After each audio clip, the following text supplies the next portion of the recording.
అయ్యా నా పసుపు ఇక్కడ దొంగలు ఉన్నారు, పోదాం పద.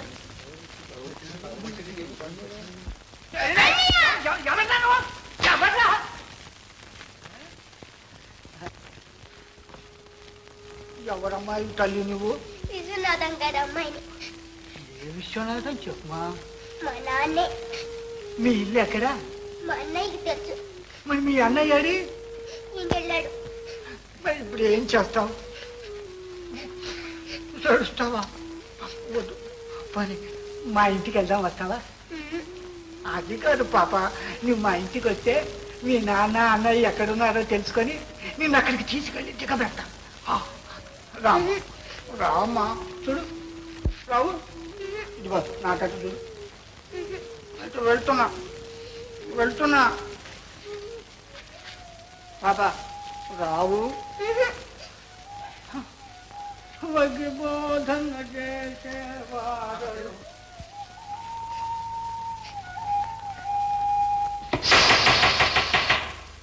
నీళ్ళు ఇక మీద జాగ్రత్తగా ఉంటావా? బుద్ధిగా నడుచుకుంటావా? దొంగతనం చేస్తావా? సరే వెళ్ళు. జానకిరావు నీ సంగతి ఏమిటి? సరే, మొదటిసారి కాబట్టి వదిలేస్తున్నాను, బుద్ధిగా ఉండు పో.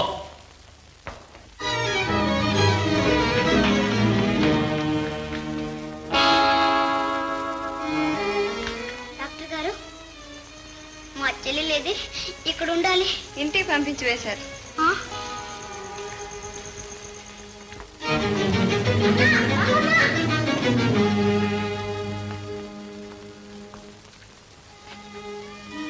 సరస్వతి,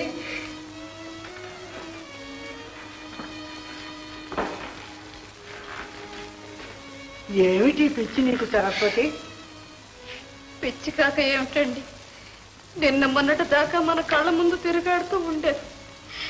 ఇంకా ఏ మూలం అమ్మా అని పిలుస్తున్నట్లే అనిపిస్తుంది. ఇంతలోనే మన పాప ఎంత దూరం అయిపోయిందండి. లేదు సరస్వతి, మన సరళ మనల్ని విడిచి ఎక్కడికి వెళ్ళలేదు, ఎప్పుడు మన దగ్గరే ఉంది, మన హృదయంలో ఉంది. ఇవాళ ఎంత వింత జరిగిందో తెలుసా సరస్వతి? నేను వస్తూ ఉంటే రోడ్డు మీద ఒక అమ్మాయి ఏడుస్తూ కనిపించింది. ఎప్పుడైనా బజార్కి నాతో తీసుకువెళ్ళనంటే మన సరళ ఏడ్చేది చూడు, బుట్ట ముట్టి పెట్టి అని ఎక్కెక్కి ఏడ్చేది, అచ్చం అలాగే కనిపించింది. నేను వదిలి రాలేకపోయినాను. పలుకరించి చూస్తే ఎవరో తప్పిపోయిన పిల్లలా ఉంది. పోని మా ఇంటికి రా అమ్మా, తీసుకొని వెళ్తాను అని అడిగాను, బతిమాలాను. కానీ ఆమె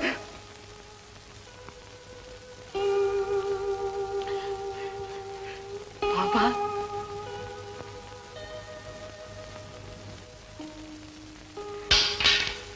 రామ్మా. చూడు సరస్వతి, మనం తప్పిస్తున్న సరళ తిరిగి వచ్చింది. ఇప్పుడు పిచ్చి ఎవరికంటారు? మీకా నాక? నా పోయిన బిడ్డ తిరిగి వచ్చిందంటారు. ఈ పిల్ల నా సరళవుతుందా? వెళ్ళండి వెళ్ళండి, వెళ్ళి ఎక్కడి నుంచి తీసుకొచ్చారో అక్కడే విడిచిపెట్టిరండి. లేదు, నేను ఆ పని చెయ్యలేను. దిక్కు లేక వీధిలో పడి ఏడుస్తున్న పిల్లను మళ్ళీ వీధిలో దించి రావడానికి నాకు చేతులు రావు. రామ్మా సరళ. ఆగండి, మీరు ఆ పిల్లని సరళ అని పిలవచ్చు. ఇక ఏమని పిలవను? మీ ఇష్టం, ఎలాగైనా పిలవండి, కానీ సరళ అని మాత్రం పిలవచ్చు. నా గుండెలు పగిలిపోతాయి. ఆహా, ఒకనాడు తారక మంత్రం అయిన పేరు ఈనాడు విన్నా సహించలేకపోతున్నావన్నమాట. పాప, అయితే నేను ఇప్పుడు ఏమని పిలవనమ్మా? నా పేరు జిక్కి. జిక్కి? అదే చిత్రంగా ఉంది. ఇప్పుడు నిర్ణయం చేశాను, నీ పేరు పిల్లలు మీకు ఇచ్చి వెళ్ళారా? అంత లక్షణం కూడానా? నువ్వు కన్న బిడ్డలేగా తలుపులు బాగా తీసిపోయారు. గతి లేక చచ్చినట్టు కాపలా కాస్తున్నారు. అప్పటి నుంచి పిల్లలు ఇంటికి రానే లేదా? ఏమైనట్టు?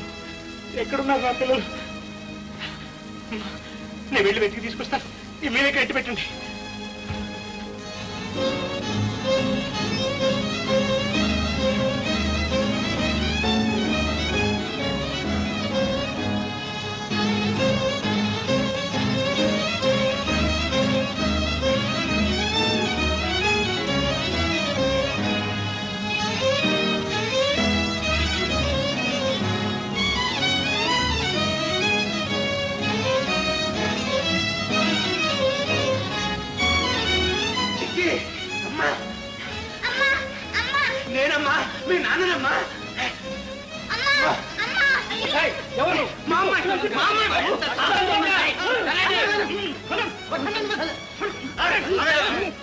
దొంగ విధవా వస్తువుల కోసం పిల్లల్ని ఎత్తుకుని పారిపోతున్నాడు.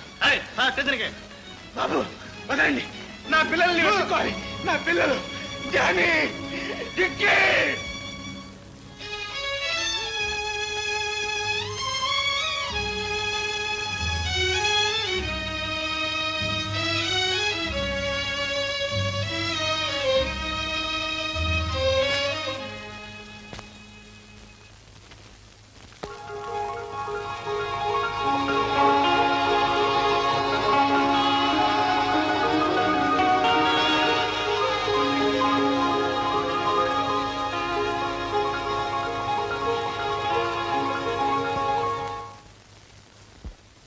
చిత్ర చిత్ర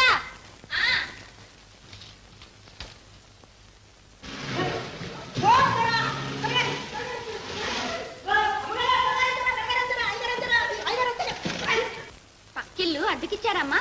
అద్దె వాళ్ళు కాదమ్మా, ఇంటి వాళ్ళే. వినోద్ బాబు గారు.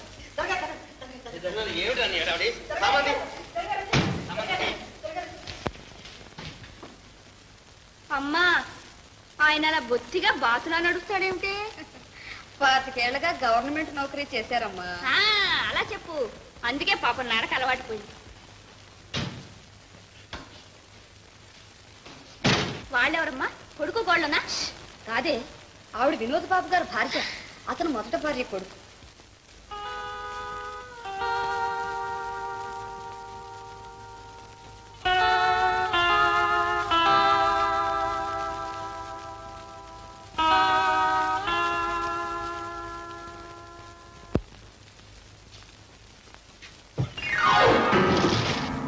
అమ్మా, చంటాడికి దృష్టి దోషం ఉన్నట్టుందే, బీర కొడుతున్నాడు. ఉరుకో. ఏమిటా బాబుడు? వింటే ఏమనుకుంటారు? రా లోపల. చాలు చాలు చా. ఇదేమిటండి, కొత్త ఇంటికి వచ్చిన పాత పిలుపుకోలేదు. చారేమిటండి, చారు పులుసును. అది కదే, నిన్ను చారులత అని పిలుద్దామనే నా అభిప్రాయం. చూసరికి ఆ పిలుపు చారు దగ్గర ఆగిపోయి ఆ లత కాస్త నాలికి చుట్టుకుపోతుంది.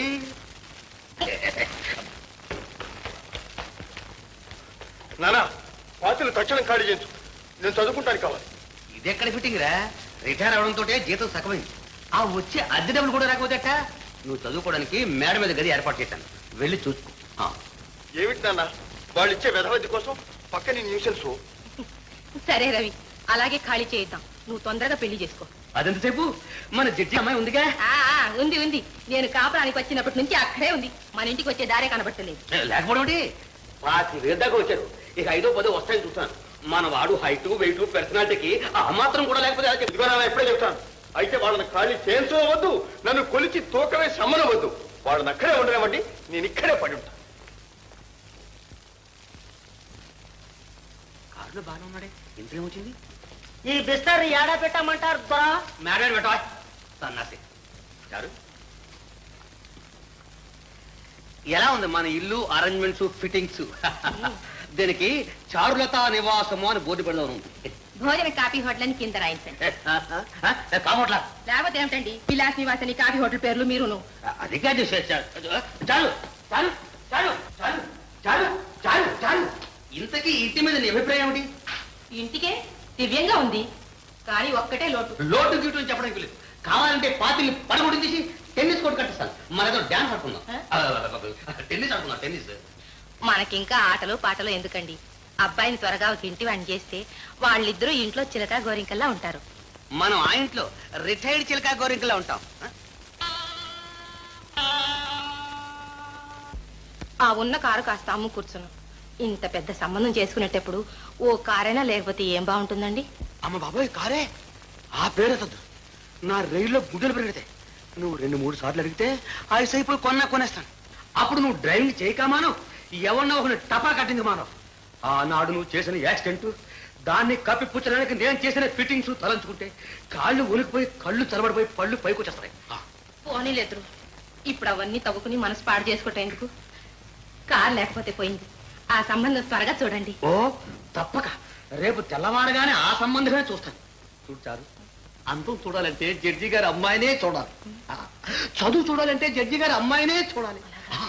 5,000 కళ్ళ చూడాలంటే జడ్జి గారు అమ్మాయినే చూడాలి. అయితే త్వరగా చూడండి. చూస్తాను నేను ఏం చూస్తానో నువ్వు చూస్తావుగా.